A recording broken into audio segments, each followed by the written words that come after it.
What's going on, guys? Aero here, and welcome back to another video. Now in today's video, I want to talk to you guys about the new gimmick for Generation 9 with Pokemon Scarlet and Violet, as we finally got that revealed to us in the latest Pokemon Presents.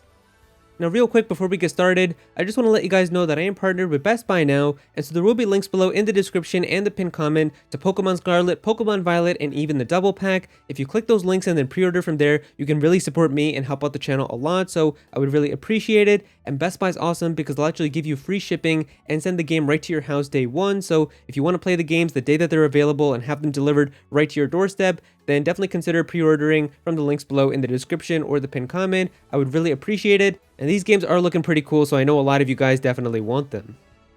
So new battle gimmicks have pretty much been a part of new Pokemon generations for the past couple of years now, and if there is a new generation coming, you can pretty much expect that there is going to be some type of new battle gimmick. And so for a while, we were all kind of wondering what exactly the new battle gimmick was going to be for Pokemon Scarlet and Violet, as when we did get the Japanese logos revealed for these games, we saw like this interesting kind of crystal star icon on them, and usually the Japanese logos are the ones that hint at what the gimmick is going to be. Of course, the ones for Pokemon X and Y had like a Mega Stone on it, the Omega Ruby and Alpha Sapphire ones have the red and blue orbs, the ones for Pokemon Sun and Moon had the Z crystals, so we were all kind of wondering what exactly this gimmick was going to do.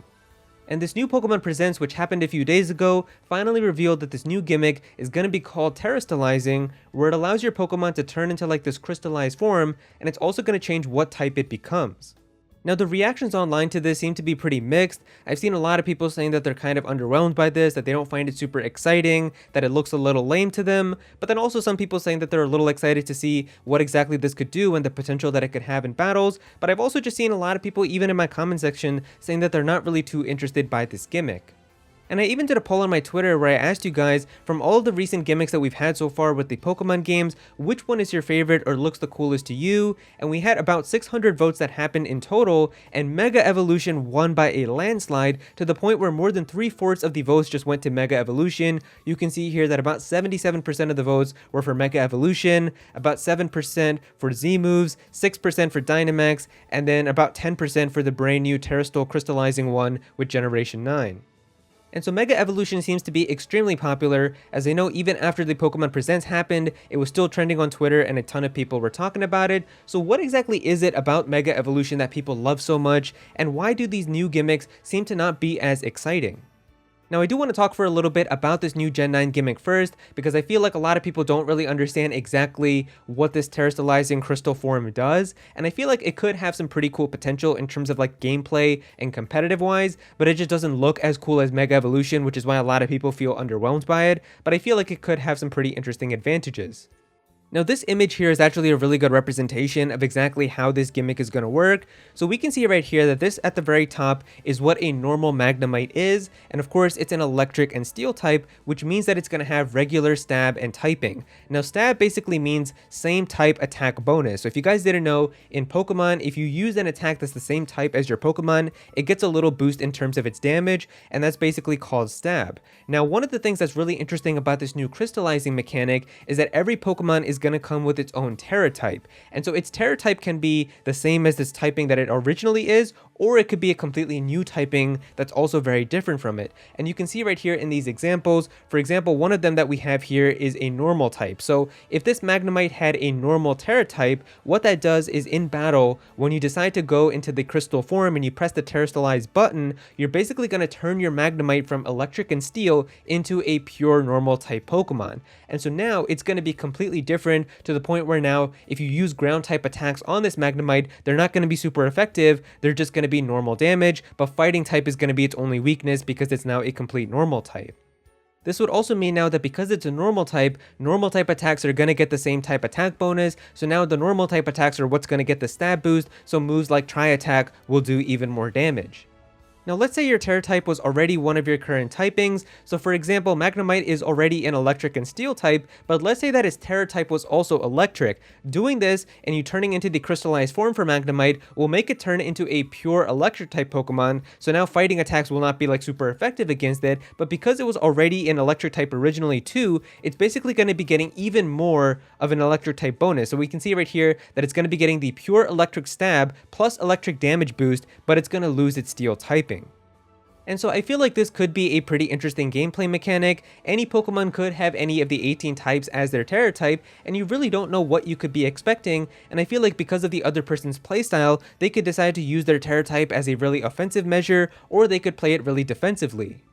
So with a Pokemon like Hydreigon, for example, we already know that it's a pretty powerful Pokemon, which has a high special attack stat. So like if I already had a modest Hydreigon with a really high maxed out special attack, we already know that Terastallizing doesn't require any items. So let's say that I also give it a choice specs, and then we also have its Terra type become a dragon. Now we're going to be getting the double dragon boost, as well as the choice specs boost. And now if I use a move like Draco Meteor, that's going to be doing massive damage. So I feel like you could use it really offensively like that and just take out really bulky Pokemon by doing an insane amount of damage. But you could also decide to use it defensively, where like let's say your Pokemon is Gyarados, where of course being a water and flying type, electric type Pokemon is a huge weakness for Gyarados, so because of that you could make your Terra typing be a ground type, which would make it completely immune to electric type attacks, and that way if your Gyarados is fighting against a Pokemon and you're expecting like a Thunderbolt or something to happen, you could Terastallize, become a ground type, and now even if they're like choice spec into Thunderbolt, now they're screwed because they can't do any damage to you. You can outplay them like that.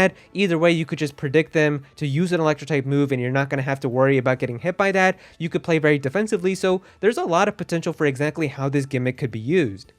And so while I do think that this new battle gimmick could be kind of interesting, I can also understand why some people don't find it as cool as Mega Evolutions, because of course Mega Evolutions did turn your Pokemon into like this completely new form. It had like an extra 100 that was added to all of its stats and things, so it was really cool. It also got a new ability, sometimes the typing changed, like it was just really cool to see Mega Evolutions. And even right now with like the anime, you see Cynthia doing like really cool Mega Evolutions as well and stuff, so I totally understand why a lot of people are still very interested by Mega Evolutions. And of course with like this new Gen 9 gimmick, the Pokemon is still kind of how it looks normally as like its crystallized form, but it just grows something like candles on top of its head. And it really seems like with the way that Game Freak is making these new gimmicks, the big thing that's important for them is to make it so that every single Pokemon is able to use it. Where we can see right here that with Mega Evolutions, it restricted only select Pokemon that they decided to get Mega Evolutions to be able to get them. But have you guys noticed that every single gimmick that we've had after has been able to be used by every single Pokemon? Of course, like even in the trailers where they reveal these gimmicks, we can see like the first form of the Pokemon starters that are using these gimmicks. So like even with Pokemon Sun and Moon, for example, we can see like all of the starters that are using these Z moves as part of their movesets. With Dynamax inside of Generation 8, we can see that they were using it with like Scorbunny and Grookey and Sobble as well. And of course now, with this new Terastallizing feature as well, we can see the starters like Fuecoco and Quaxly and all of them using it at level 9. So it seems like that's really kind of the philosophy that they're going with now, is that they don't want it to be restricted to only certain Pokemon in terms of their final evolutions, but they want it so that these gimmicks can be used by every single Pokemon. And because of that, it does kind of make the gimmicks not as interesting because they're not really designing like super cool new forms for these Pokemon anymore. And it kind of makes me wonder, like, do you think that these crystal forms are going to have like some special ones that are going to be like these really cool looking crystal forms, or if they're just all going to have like these basic ones that we see with like the generic thing on top of its head?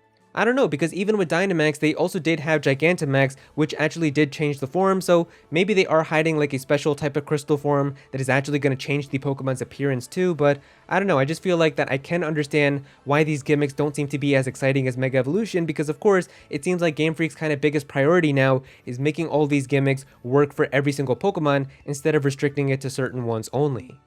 But yeah, those are pretty much all of my thoughts about the new Gen 9 gimmick. If you guys enjoyed this video, then definitely be sure to click that like button and also comment down below and let me know what you guys think about this. Are you guys excited for the new Gen 9 gimmick, or do you like Mega Evolution, Z moves, or Dynamaxing more? Definitely be sure to comment down below and let me know. If you're new to this channel, then please be sure to subscribe. I'm definitely going to have some more Pokemon content in the future, so definitely be sure to subscribe so you don't miss out on that. Click on that bell to become a part of the notification squad. Go follow me on Twitter at Aero so you can be featured in videos, and also join my Discord server as well. We've got a bunch of people in there who are always talking about Pokemon and Smash Bros and Nintendo, so definitely be sure to join that. And yeah, that's pretty much it. Thank you so much for watching.